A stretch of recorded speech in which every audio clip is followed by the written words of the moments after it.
আসসালামু আলাইকুম। কেমন আছেন সবাই? আশা করছি আল্লাহর রহমতে সবাই ভালো আছেন। আমিও আলহামদুলিল্লাহ ভালোই আছি।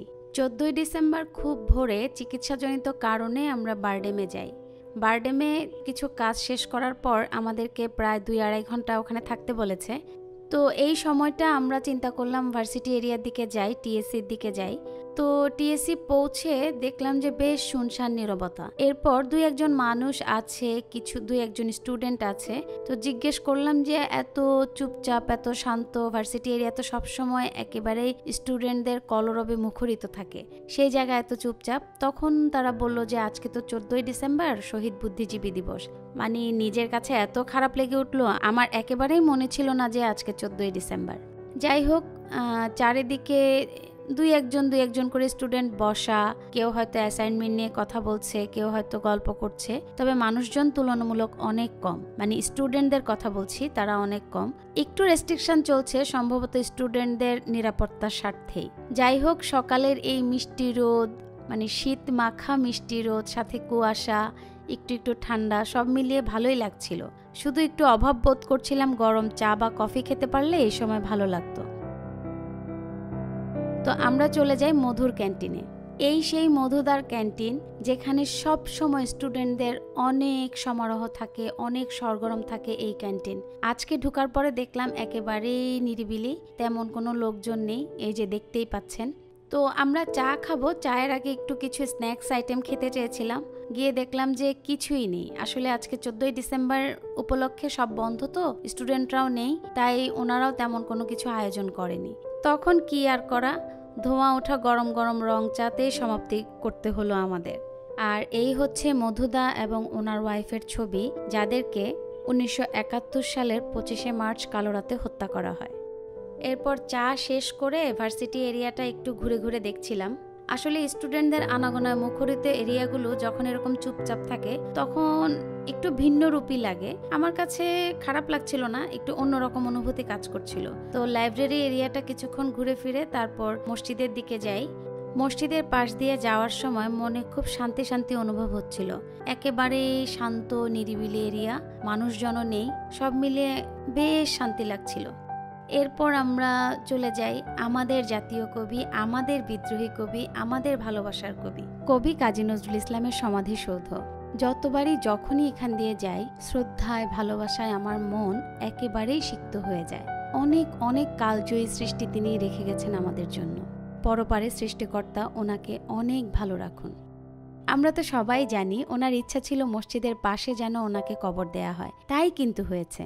মসজিদের খুব কাছেই উনি শায়িত আছেন। এরপর হাঁটতে হাঁটতে চলে যায় শাহবাগ ফুলের দোকানগুলোর দিকে। এখানে আসলে নানা ধরনের, নানা রঙের, জানা নাম না জানা কত রকমের যে ফুল রয়েছে, আমি আসলে অনেক ফুল চিনিও না।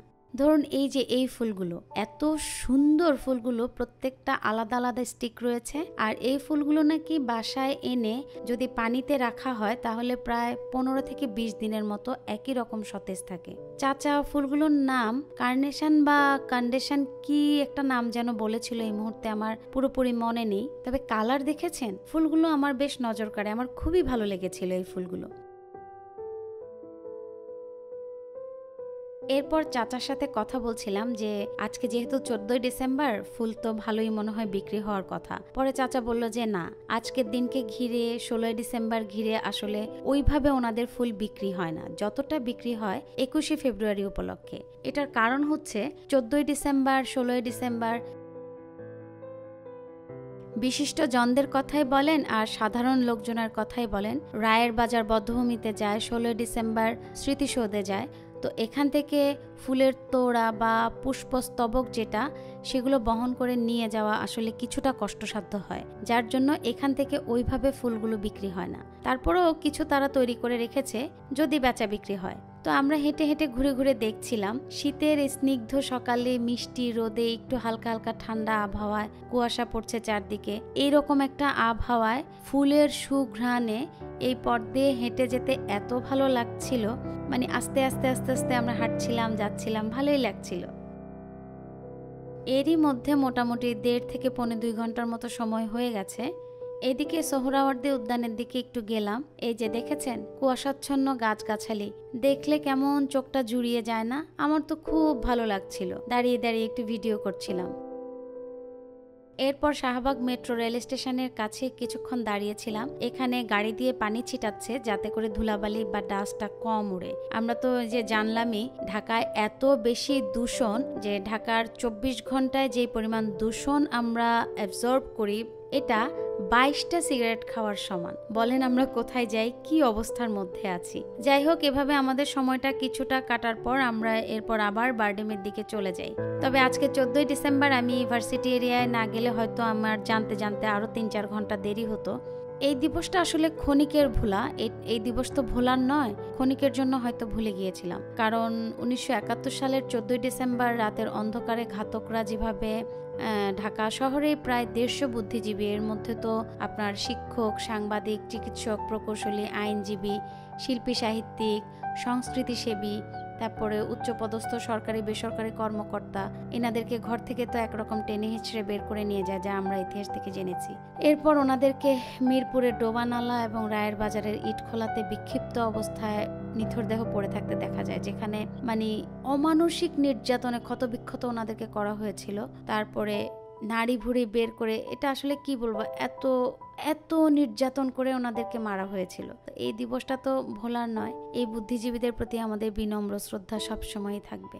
ওনারা আমাদের এই দেশের, এই জাতির শ্রেষ্ঠ সন্তান। আল্লাহ ওনাদেরকে পরপারে শান্তিতে রাখুক। অনেক ভালো থাকবেন, আপনাদের দোয়ায় আমাকে রাখবেন। আল্লাহ হাফেজ।